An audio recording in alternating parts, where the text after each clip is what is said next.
हरे कृष्णा। ओम नमः शिवाय। जय श्री राम। प्रिय भक्तों, स्वागत है आपका हमारे YouTube चैनल अंजलि धर्म गंगा में। प्रिय भक्तगणों, हमारे प्रभु श्री राम जी और माता सीता जी ने इस संसार में मानव देह धारण करके बहुत से कष्टों और संकटों का सामना किया है, जो हमारे जीवन के लिए भी प्रेरणा स्रोत है और हमें जीवन में आने वाले कष्टों से लड़ने की शक्ति प्रदान करता है। आज मैं आपको माता सीता जी के द्वारा दी गई अग्नि परीक्षा तथा अंत में उनका रसताल या भूमि में समा जाने की कथा का श्रवण कराने जा रही हूँ। आप सभी इस कथा को बड़ी श्रद्धा तथा प्रसन्नचित्त मन से सुनिएगा। युद्ध के मैदान में रावण का वध करने के पश्चात हमारे प्रभु श्री राम जी ने हनुमान जी को बुला लिया और भगवान ने कहा, तुम लंका जाओ, जानकी को सब समाचार सुनाओ और उसका कुशल समाचार लेकर तुम चले आओ। तब हनुमान जी नगर में आए। यह सुनकर राक्षसी दौड़े। उन्होंने बहुत प्रकार से हनुमान जी की पूजा की और फिर श्री जानकी जी को दिखला दिया। हनुमान जी ने माता सीता जी को दूर से ही प्रणाम किया। जानकी जी ने पहचान लिया कि यह वही श्री रघुनाथ जी का दूत है और पूछा, हे तात, कहो, कृपा के धाम मेरे प्रभु छोटे भाई और वानरों की सेना सहित कुशल से तो है? हनुमान जी ने कहा, हे माता, कौशलपति श्री राम जी सब प्रकार से सकुशल हैं। उन्होंने संग्राम में 10 सिर वाले रावण को जीत लिया है और विभीषण ने अचल राज्य प्राप्त किया है। हनुमान जी के वचन सुनकर सीता जी के हृदय में हर्ष छा गया। श्री जानकी जी के हृदय में अत्यंत हर्ष हुआ। उनका शरीर पुलकित हो गया और नेत्रों में आनंदा अश्रुओं का जल छा गया। वे बार बार कहती हैं, हे हनुमान, मैं तुझे क्या दूं? इस वाणी के समान तीनों लोकों में और कुछ भी नहीं है। हनुमान जी ने कहा, हे माता, सुनिए, मैंने आज निसंदेह सारे जगत का राज्य पा लिया, जो मैं रण में शत्रु को जीतकर भाई सहित निर्विकार श्री राम जी को देख रहा हूँ। जानकी जी ने कहा, हे पुत्र, सुन, समस्त सद्गुण तेरे हृदय में बसे और हे हनुमान, शेष लक्ष्मण जी सहित कौशलपति प्रभु सदा तुझ पर प्रसन्न रहें। हे तात, अब तुम वही उपाय करो जिससे मैं इन नेत्रों से प्रभु के कोमल श्याम शरीर के दर्शन करूं। तब श्री रामचंद्र जी के पास जाकर हनुमान जी ने जानकी जी का कुशल समाचार सुनाया।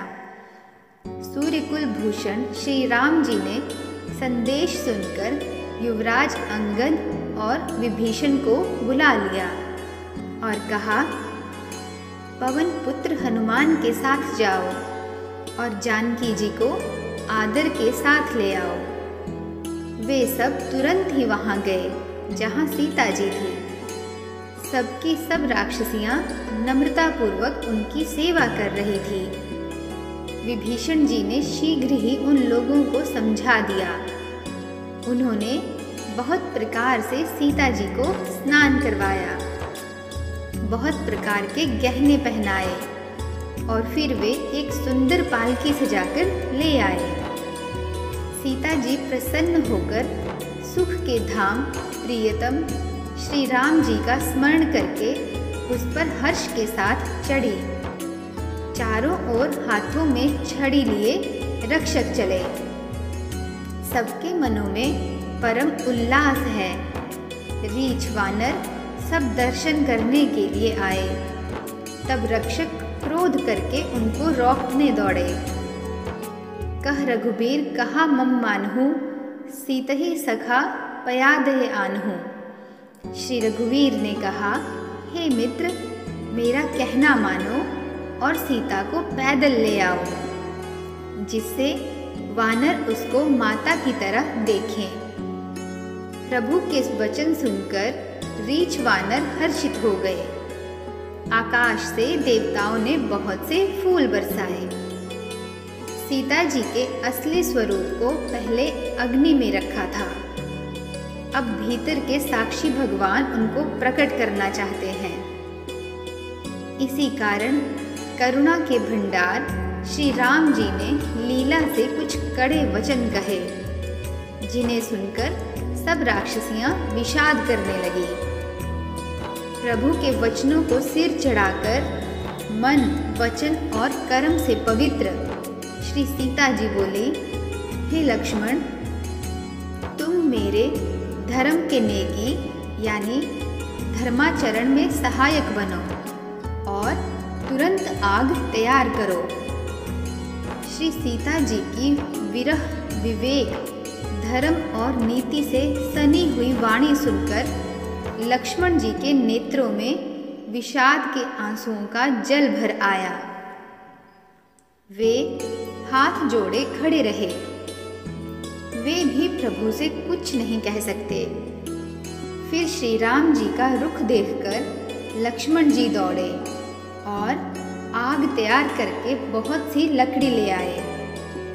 अग्नि को खूब बढ़ती हुई देखकर जानकी जी के हृदय में हर्ष हुआ। उन्हें भय कुछ भी नहीं हुआ।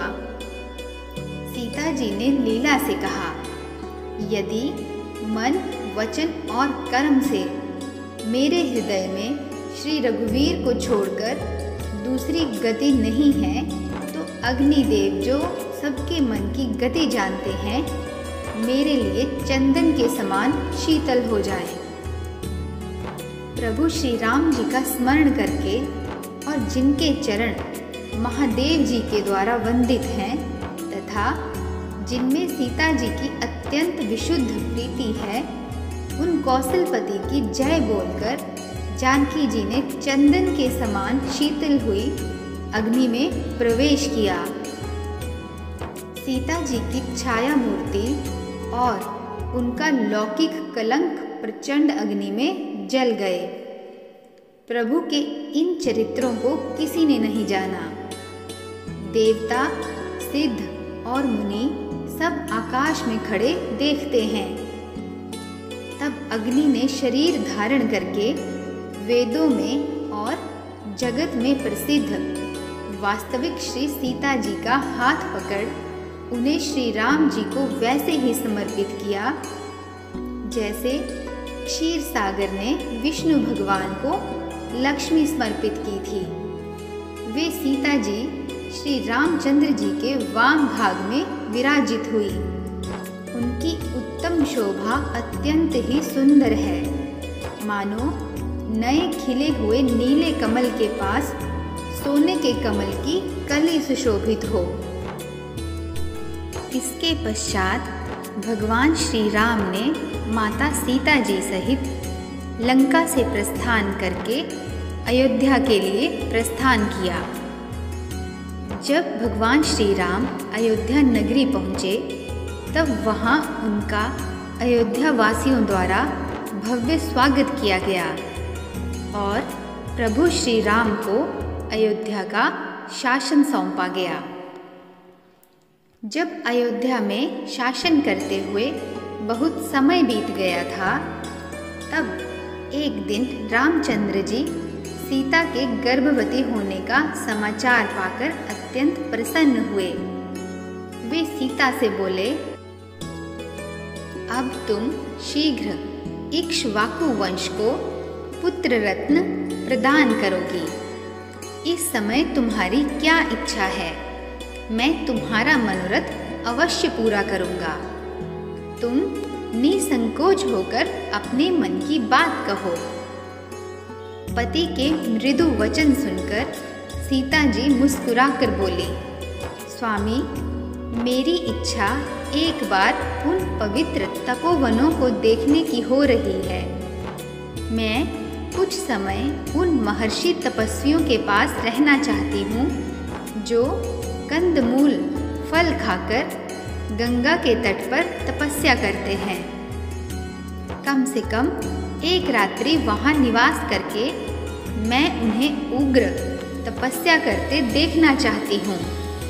इस समय यही मेरी अभिलाषा है। हृदयेश्वरी की अभिलाषा जानकर रघुनंदन बोले, सीते, तुम्हारी अभिलाषा मैं अवश्य पूरी करूँगा। तुम निश्चिंत रहो।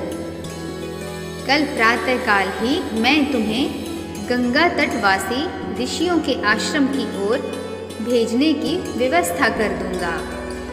सीता को आश्वासन देकर श्री राम राजदरबार में चले गए। राजदरबार से निवृत्त हो वे अपने मित्रों में बैठकर हास्य विनोद की वार्ता करने लगे। मित्र मंडली में उनके बाल सखा विजय, मधुवत, काश्यप, मंगल, कुल, सुराजी, कालीय, भद्र, दंतवक्त्र और सुभागत थे। बातों ही बातों में श्री रामचंद्र जी ने पूछा, भद्र, आजकल नगर में किस बात की चर्चा विशेष रूप से होती है? नगर और जनपद के लोग मेरे, सीता, भरत, लक्ष्मण आदि भाइयों और माता कैकेयी के विषय में क्या क्या बातें करते हैं? भद्र ने उत्तर दिया, सौम्य, सर्वत्र आपके विषय में अच्छी ही चर्चा सुनने को मिलती है।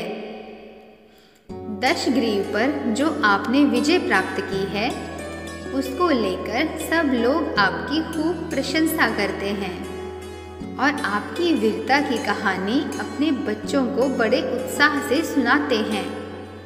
रामचंद्र जी बोले, भद्र, ऐसा नहीं हो सकता कि सब लोग मेरे विषय में सब अच्छी ही बातें कहें। कुछ ऐसी भी बातें हो सकती हैं जो उन्हें अच्छी ना लगती हों। संसार में सभी प्रवृत्ति के लोग होते हैं, इसलिए तुमने जो कुछ भी सुना हो निश्चिंत होकर बेखटके कहो। यदि उन्हें मुझ में कोई दोष दिखाई देता होगा तो मैं उसे दूर करने की चेष्टा करूँगा। यह सुनकर भद्र बोला, वे कहते हैं कि श्री राम ने समुद्र पर पुल बांधकर ऐसा दुष्कर कार्य किया है जिसे देवता भी नहीं कर सकते। रावण को मारकर वानरों को भी वश में कर लिया, परंतु एक बात खटकती है। रावण को मारकर उस सीता को घर ले आए जो इतने दिनों तक रावण के पास रही। फिर सीता से घृणा करने के बजाय उन्होंने उसे कैसे अपने पास रख लिया? भला सीता का चरित्र क्या वहाँ पवित्र रहा होगा? भद्र की बात का अन्य साथियों ने भी यह कहकर समर्थन किया कि हमने भी ऐसी बातें लोगों के मुख से सुनी हैं। सबकी बात सुनकर राजा राम ने उन्हें विदा किया और इस विषय पर गंभीरता पूर्वक विचार करने लगे। फिर उन्होंने द्वारपाल को आज्ञा देकर अपने तीनों भाइयों को बुलाया। भाइयों ने आकर उन्हें सादर प्रणाम किया और देखा कि श्री राम जी बहुत उदास हैं तथा उनके नेत्रों में आंसू डबडबा रहे हैं। श्री राम ने बड़े आदर से अपने भाइयों को अपने पास बिठाकर कहा, बंधुओं, मैंने तुम्हें इसलिए बुलाया है कि मैं तुम्हें उस चर्चा की जानकारी दे दूं जो पूर्ववासियों में मेरे और सीता के विषय में चल रही है।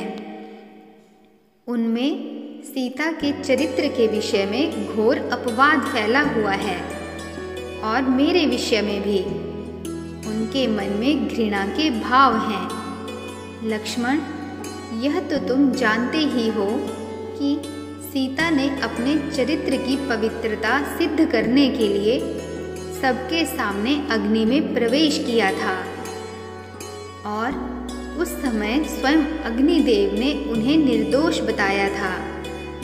इस प्रकार विशुद्ध आचार वाली सीता को स्वयं देवराज इंद्र ने मेरे हाथों में सौंपा था। फिर भी अयोध्या में यह अपवाद फैल रहा है और लोग मेरी निंदा कर रहे हैं। मैं लोक निंदा के भय से अपने प्राणों को और तुम्हें भी त्याग सकता हूँ। फिर सीता का परित्याग करना तो मेरे लिए तनिक भी कठिन नहीं होगा।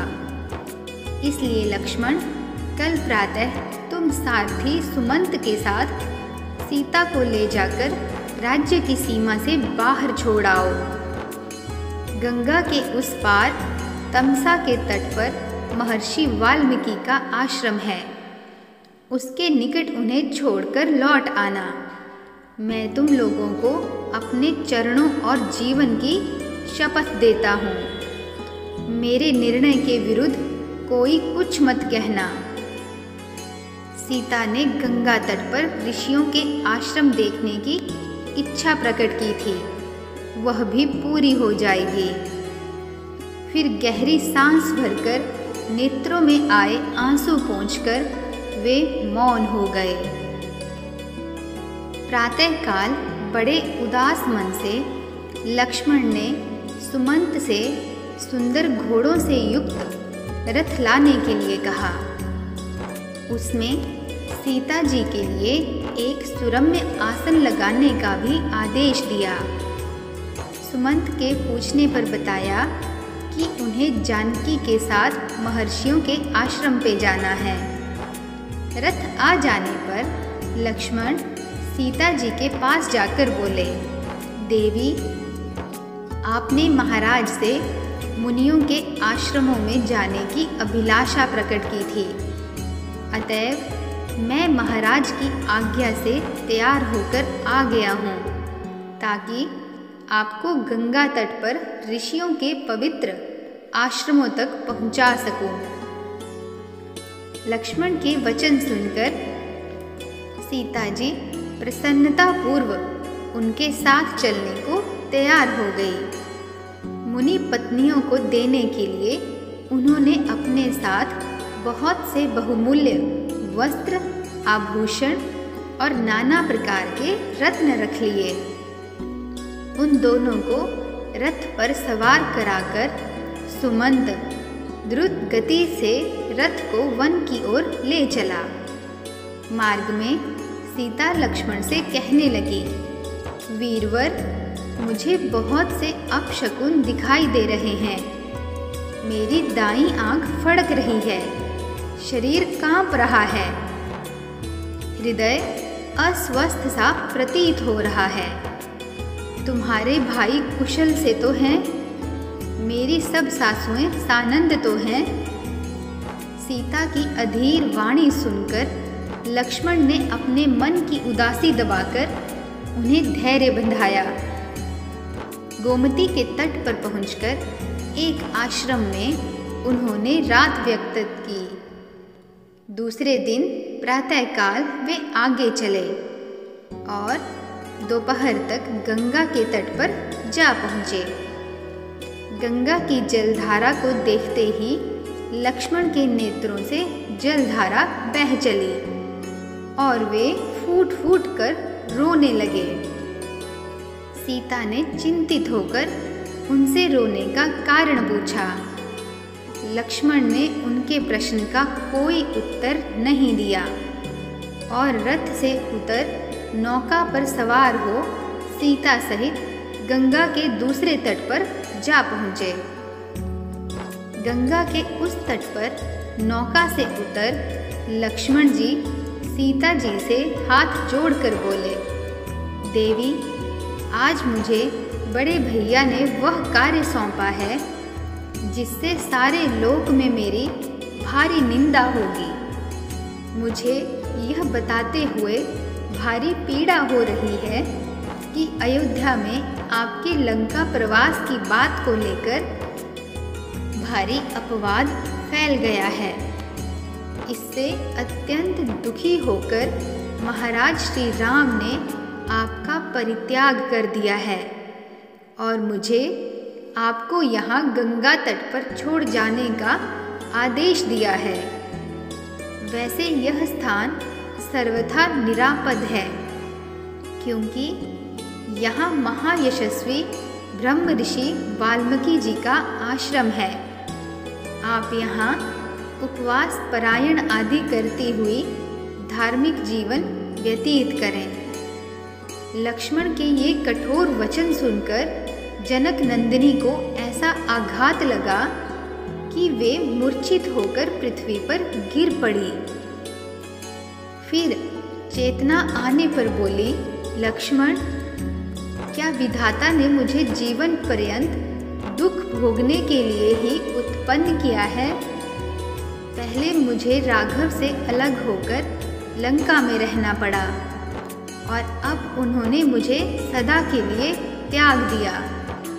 लक्ष्मण, मेरी समझ में यह नहीं आता कि यदि मुनिजन मुझसे यह पूछेंगे कि तुम्हें श्री राम ने किस अपराध के कारण त्यागा है, तो मैं उन्हें क्या उत्तर दूंगी?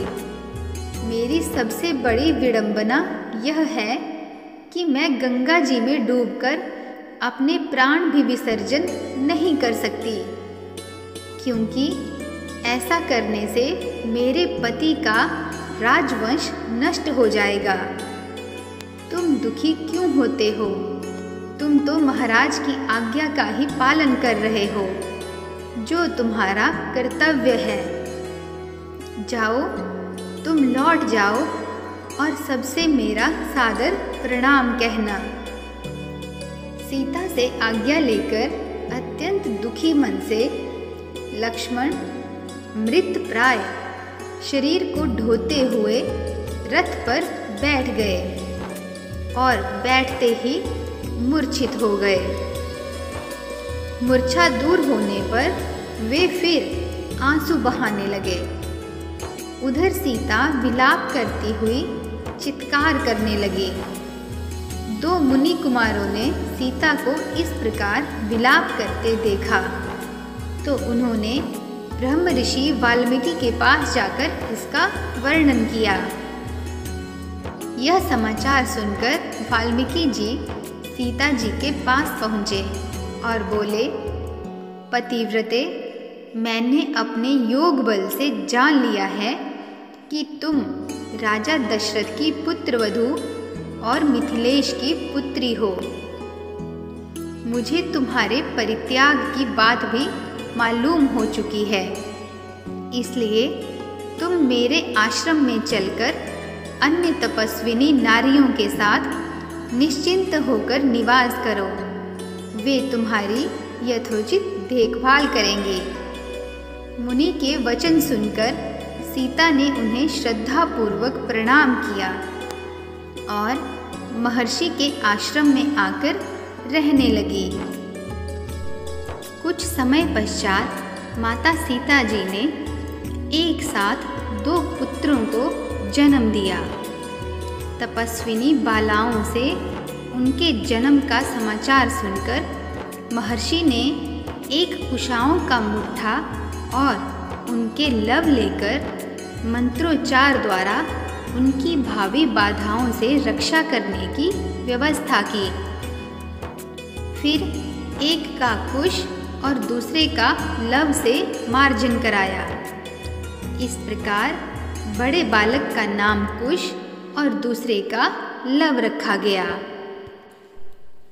इस प्रकार माता सीता जी अपने दोनों पुत्रों लव तथा कुश के साथ वाल्मीकि आश्रम में रहकर अपना जीवन यापन करने लगे। कुछ समय पश्चात अयोध्या में बहुत ही बड़े अश्वमेघ यज्ञ का अनुष्ठान किया गया।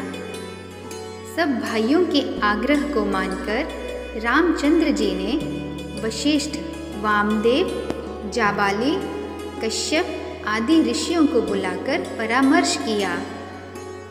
उनकी स्वीकृति मिल जाने पर वानर राज सुग्रीव को संदेश भेजा गया कि वे विशाल वानर सेना के साथ यज्ञोत्सव में भाग लेने के लिए आएं। फिर विभीषण सहित अन्य राज महाराजाओं को भी इस प्रकार के संदेश और निमंत्रण भेजे गए। संसार भर के ऋषि महर्षियों को भी सपरिवार आमंत्रित किया गया। कुशल कलाकारों द्वारा नैमिषारण्य में गोमती तट पर विशाल एवं कलापूर्ण यज्ञ मंडप बनाने की व्यवस्था की गई। विशाल हवन सामग्री के साथ आगंतुकों के भोजन, निवास आदि के लिए बहुत बड़े पैमाने पर प्रबंध किया गया। नैमिषारण्य में दूर दूर तक बड़े बड़े बाजार लगवाए गए। सीता की स्वर्णमय प्रतिमा बनवाई गई। लक्ष्मण को एक विशाल सेना और शुभ लक्षणों से संपन्न कृष्ण वर्ण अश्व के साथ विश्व भ्रमण के लिए भेजा गया। देश देश के राजाओं ने श्री राम को अद्भुत उपहार भेंट करके अपने पूर्ण सहयोग का आश्वासन दिया। आगत याचकों को मनचाही वस्तुएं संकेत मात्र से ही दी जा रही थी। उस यज्ञ को देखकर ऋषि मुनियों का कहना था कि ऐसा यज्ञ पहले कभी नहीं हुआ। यह यज्ञ 1 वर्ष से भी अधिक समय तक चलता रहा। इस यज्ञ में सम्मिलित होने के लिए महर्षि वाल्मीकि भी अपने शिष्यों सहित पधारे। जब उनके निवास की समुचित व्यवस्था हो गई तो उन्होंने अपने 2 शिष्यों लव और कुश को आज्ञा दी कि वे दोनों भाई नगर में सर्वत्र घूमकर रामायण काव्य का गान करें। उनसे यह भी कहा कि जब तुमसे कोई पूछे कि तुम किसके पुत्र हो तो तुम केवल इतना कहना कि हम ऋषि वाल्मीकि के शिष्य हैं। यह आदेश पाकर सीता के दोनों पुत्र रामायण का सस्वर गान करने के लिए चल पड़े। जब लवकुश अपने रामायण गान से पूर्ववासियों एवं आगंतुकों का मन मोहने लगे, तब एक दिन श्री राम ने उन दोनों बालकों को अपनी राजसभा में बुलाया।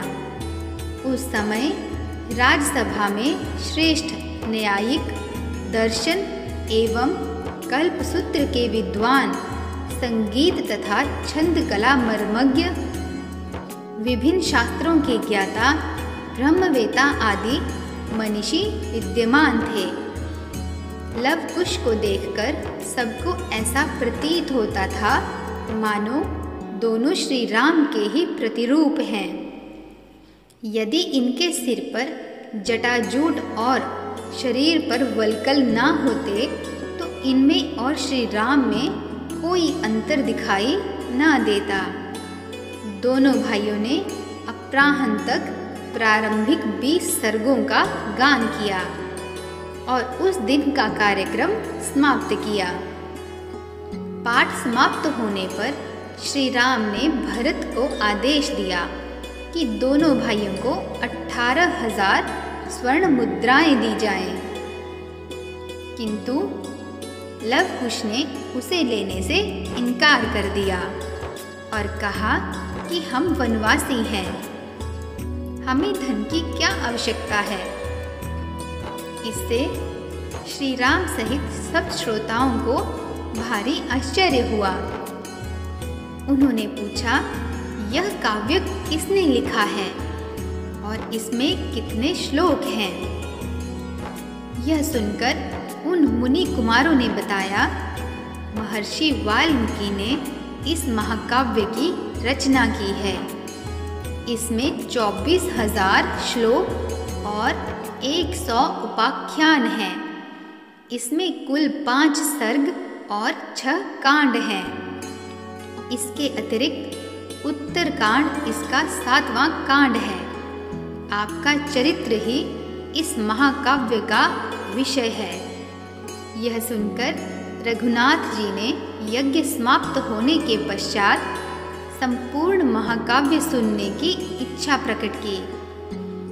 इस काव्य कथा को सुनकर उन्हें पता चला कि कुश और लव सीता के ही सुपुत्र हैं।